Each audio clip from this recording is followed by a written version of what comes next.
हम आज 2002 के उस कांड की बात करने जा रहे हैं जिसके अंदर लोगों को मारा गया, काटा गया, ट्रेन जलाई गई, 59 लोगों की हत्या की गई। बाद में गुजरात के अंदर दंगा हो गया और बिल्किस बानो जैसी महिलाओं के साथ गैंग रेप हुआ, बच्चों को मारा गया, दंगा फैल गया जिसका नाम है गोधरा कांड। और आज भी फत्तलगणी का वो जंगल जिसके अंदर औरतें गुजरती हैं उनको डर लगता है। और सुप्रीम कोर्ट का फैसला अभी 18 तारीख को वापस से सुनवाई होने वाली है। उसमें देखते हैं क्या फैसला आता है। तब तक के लिए हम आपको इस कहानी की शुरुआत से लेकर अब तक क्या क्या फैसला रहा। आज हम जिस केस की बात करने जा रहे हैं वो है बिल्किस बानो केस। उससे पहले हम उसके फैक्ट देख लेते हैं कि 2002 में ऐसा क्या हुआ कि आज तक बिल्किस बानो का केस पेंडिंग पड़ा हुआ है और वापस से रीओपन करने की नौबत आ गई है। हालांकि 18 अप्रैल को सुप्रीम कोर्ट की वापस से सुनवाई होगी बिल्किस बानो केस के ऊपर। तो शुरू से शुरुआत करते हैं। 2002 की ये घटना है जहां पर उत्तर प्रदेश से गुजरात की तरफ आने वाली एक ट्रेन के अंदर आग लगा दी जाती है और उसके अंदर 59 लोगों की हत्या हो जाती है, जलकर मृत्यु हो जाती है 59 लोगों की।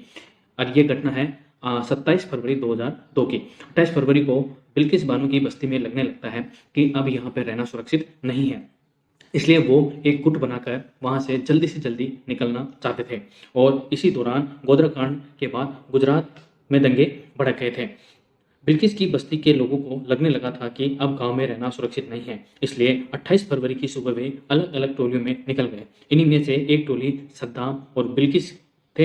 120 लोगों की ये टोली थी। तो ये धीरे धीरे आगे बढ़ने लगे और एक साथ ग्रुप के अंदर थे। इनकी टोली के अंदर एक दिन पहले बच्ची को जन्म देने वाली एक औरत थी। 6 औरतों के साथ रेप हुआ था और 15 लोगों की टोली 120 लोगों से अलग हो जाती है और ये शॉर्टकट लेने के चक्कर में एक जंगल के रास्ते से निकलते हैं और उस जंगल का नाम था पत्तल पानी जंगल। दंगाइयों की भीड़ बिल्किस की टोली को घेर लेते हैं। हाथ में हथियार लिए इस भीड़ ने मारकाट शुरू कर दी। महिलाओं से गैंगरेप किया जिसमें बिल्किस बानो भी शामिल थी।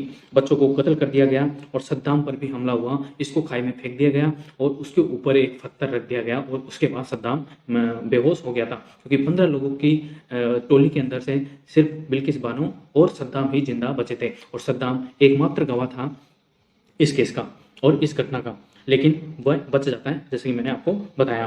बाद में सद्दाम को पुलिस वाले दाहोद रिलीफ कैंप में छोड़ देते हैं। वहां पर घर परिवार खत्म हो चुका था। सद्दाम भाइयों के साथ कैंप में रहने लगा। यहाँ से उसके मामा मुख्तार उसे ले गए। आप फोटो देख रहे हैं, मुख्तार जो कि सद्दाम का मामा है। ये मुख्तार मोहम्मद है, ठीक है। अहमदाबाद के रहने वाले मुख्तार शुरुआत से बिल्किस के मददगार रहे, हेल्पफुल रहे। उन्होंने सद्दाम को सहारा दिया। सद्दाम अब भी उनके साथ बिजनेस करता है, क्योंकि सद्दाम पढ़ाई लिखाई नहीं कर पाया, क्योंकि उस घटना की वजह से सद्दाम सदमे के अंदर था और हमेशा सहमा और डरा हुआ रहता था।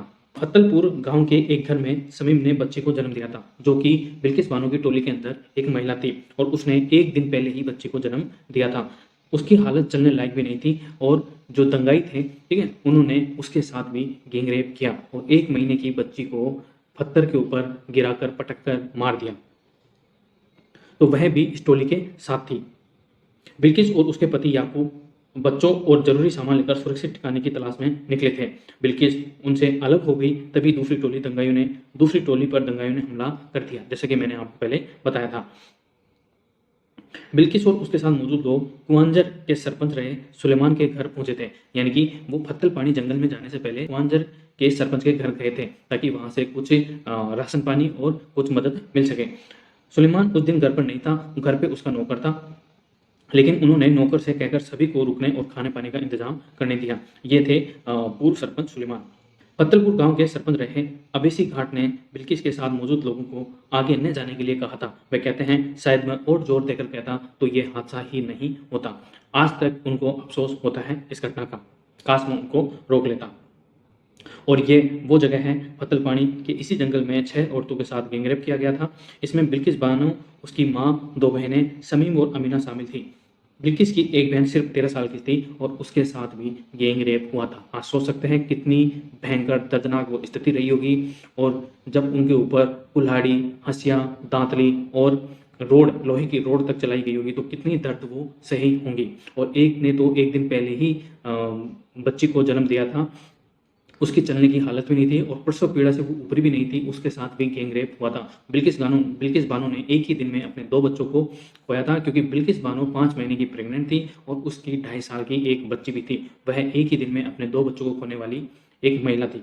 उसके साथ गैंगरेप हुआ। 11 दोषी थे, उनको छोड़ दिया गया। बाद में आपने न्यूज़पेपर में और वो खबरें भी देखी होगी, तब उनको मिठाई खिलाई जा रही थी। ये एक आपके साथ में एक पिक्चर शेयर है सामने, ये सरकार की तरफ से कराए गए एक कार्यक्रम में मौजूद बिल्किस केस का दोषी शैलेश भट्ट, ये आप देख सकते हैं गोल घेरे के अंदर।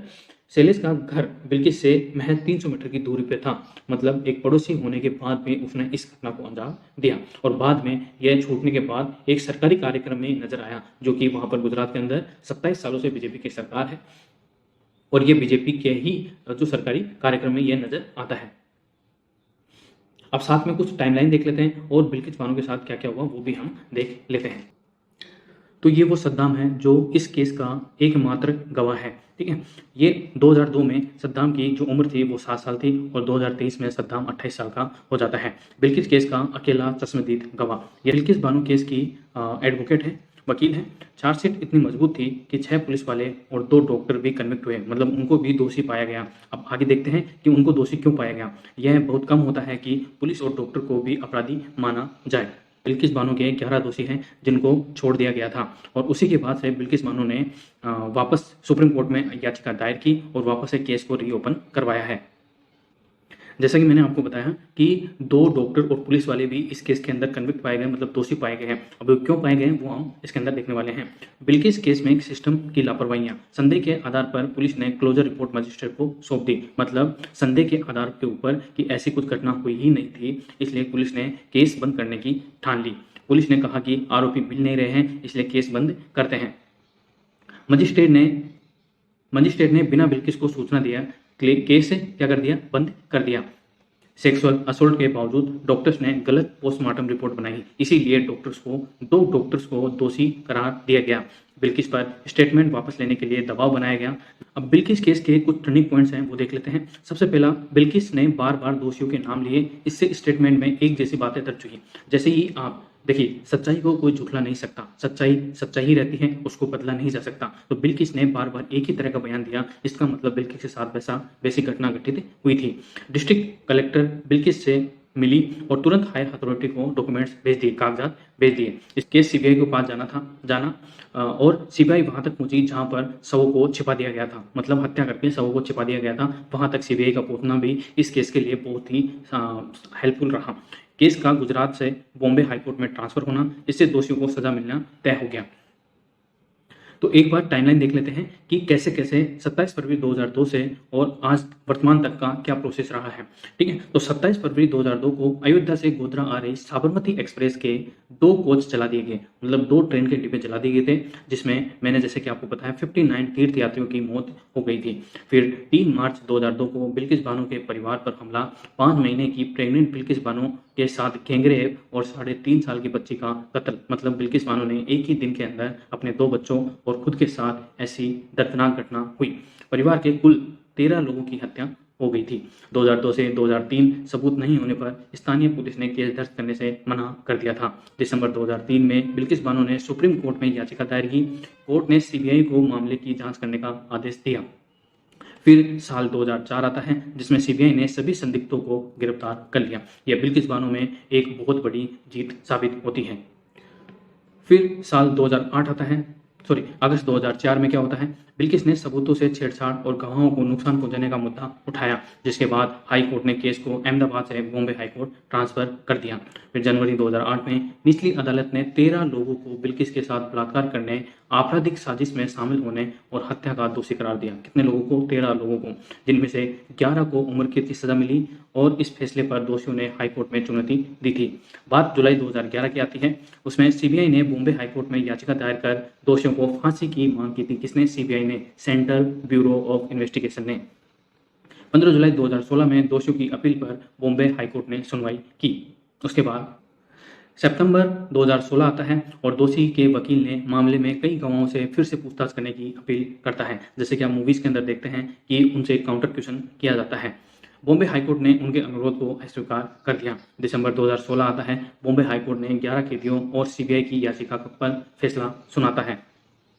फिर मई 2017 के अंदर बॉम्बे हाईकोर्ट ने भी 11 दोषियों को उम्र कैद की सजा सुनाई, मतलब जो गुजरात हाईकोर्ट थी उसी की सजा को बरकरार रखा उन 11 दोषियों के विरुद्ध।